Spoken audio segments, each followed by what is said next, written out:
Welcome back. Well, Al-Qaeda in Islamic Maghreb is believed to be behind the series of bombings in Algeria. But let's take a closer look at the history of the group. It's a branch of Al-Qaeda in the North African region. Formerly known as the Salafist Group for Preaching and Combat, it was founded in Algeria in 1998. The main objectives of the group were to establish an Islamic State within Algeria and to destroy Western targets. In 2003, it offered its support to the Al-Qaeda network, and in 2006, it joined forces with Al-Qaeda. And in early 2007, it was renamed as the Al-Qaeda organization in the Islamic Maghreb, after gaining the approval of Al-Qaeda's leader, Osama bin Laden. The group is estimated to have around 800 members spread across North Africa and Europe. Well, still with us are our guests in Rabat, Mustafa El Khalfi, in London, Mohammed Al Arabi Zaytut, and in Cairo, Dia Rashwan. Mohammed Zaytut in London. The Algerian authorities recently captured some Islamists who returned home from Iraq. Is there a certain amount of deadly experience that these fighters bring back? I mean, car bombings, for example, was something we never saw in Algeria. No, they don't really need that. They don't need this experience from Iraq or from Afghanistan or from anywhere because, as I said before, simply these groups existed since '92. Although the names of GSPC was on '98, but the groups fighting the military government in Algeria existed since the cancellation of the election. Therefore, they are not really in need. What they need, I mean, in 2006, when they changed their name from the GSPC to Al-Qaeda of the Islamic Maghreb, is simply a sort of fashion. It was a fashion to be part of Al-Qaeda. It was a fashion and popular among the Arab and Muslim in the world to be part of Al-Qaeda. In general, I'm speaking.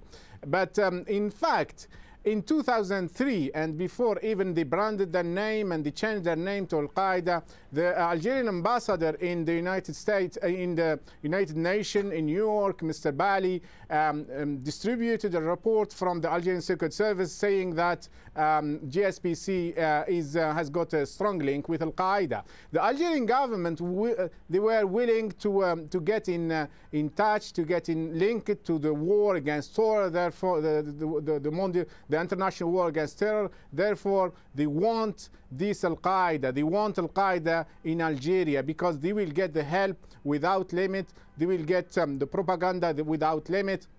They will get what they will ask for, and that's what they are getting from the West. Because we know, and we have heard many times that Mr. George Bush, President George Bush, say clearly that where Al-Qaeda is, we are going to go there. We are going to fight them. We are not going to let them come again to America. And here is the clue. Here is the main issue.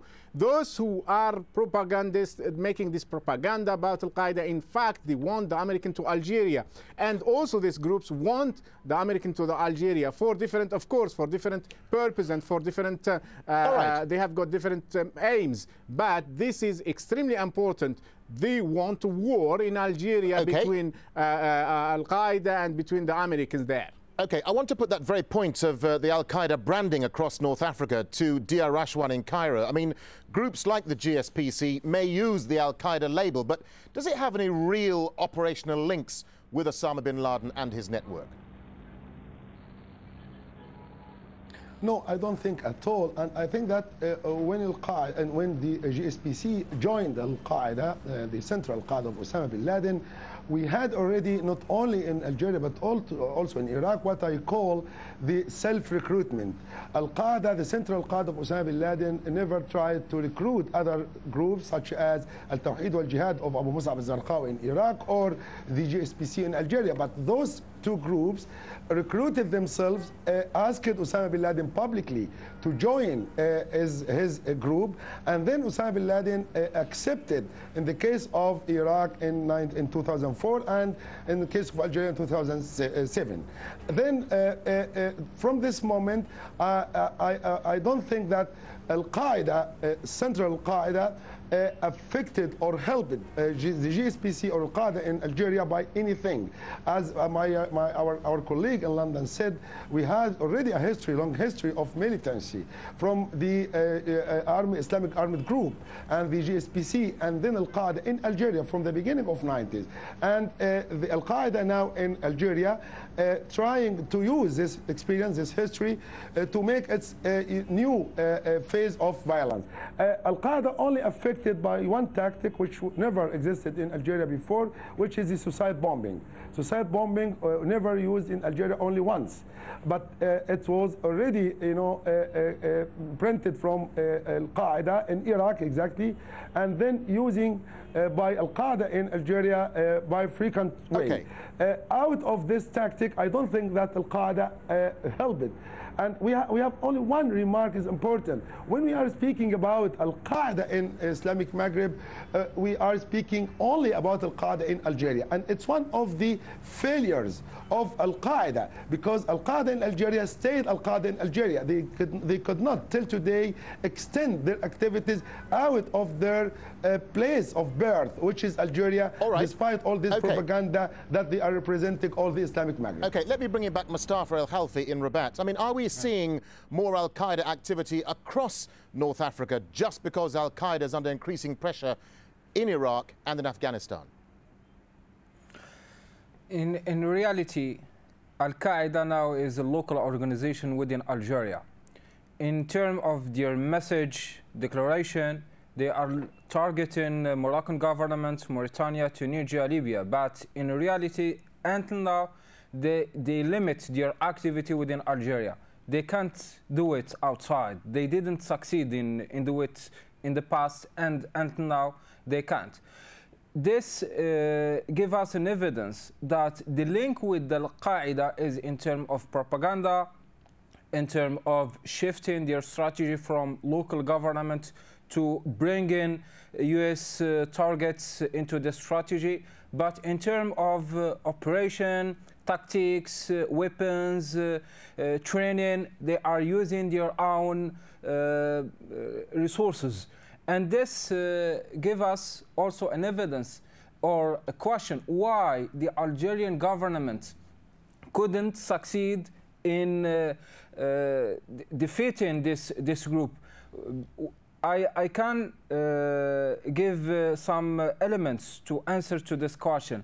The first element, that Al-Qaeda now is using some willingness within youth people within Algeria and even in Morocco to go to Iraq, and they present themselves as a first phase or first step. If you are looking to go to Iraq, work with us. And this gives some human resources to Al-Qaeda. It's an element, very important element. A second element, that the Algerian branch of Al-Qaeda in reality is trying to exploit some political instability within Algeria, changing government, changing names. Mustafa Al-Halfi, sorry, let me just interrupt you there because I want to just expand it because we're running out of time. I just want to bring him back, Mohammed Zaytout, for a second and just talk about the US involvement in this whole scenario. I mean, we've seen the US try to contain the spread of terrorism across North Africa by setting up what they call the Trans-Sahara Counter-Terrorism Initiative. I mean, do these bombings show that perhaps those efforts, those policies have failed? No, no at all. That it will exactly work for the American strategic goals, the American strategic aims in the area, in the Sahel area. There is a huge battle for the oil and gas everywhere in the world, and particularly in our area where the states are failed states, Algeria, Libya, where there is no democracy, there is no liberty, there is no freedom, and therefore these states are failed states. And the Americans, they know that the weakest link, if you want, is these states, Sudan, Chad, Libya, Algeria, and Mauritania. And this band, this area, the Sahel area, is one of the richest area. I will call it probably the second Gulf. And in the next 10, 20 years, it will be probably the most important area in the world. I'm talking here about oil, gas, phosphates, gold, and all these mineral things. This is very important. And the battle now is a strategical battle between all these big powers, be it Russia, India, China, France, and Europe, America. And the battle will be on the weakest area, and the weakest area is this area. Therefore, where there is gas and oil, in the next few years, we will see Al-Qaeda, even genuine one, or a forged one, or fake one. All right, I want to just bring in for a final thought, Dia Rashwan there in Cairo. I mean, some experts say that these new Al-Qaeda inspired fighters, like from the GSPC, represent a new breed of global jihadists. I mean, how much of a challenge will they be for regional and Western governments, do you think? I think it's depending the local situation in every country. As we already said, and me and our colleagues, that in Algeria we have a good context to see a very active branch of Al-Qaeda, of the new jihadists in this area. But it is not the case in Tunisia, for example, or in Morocco.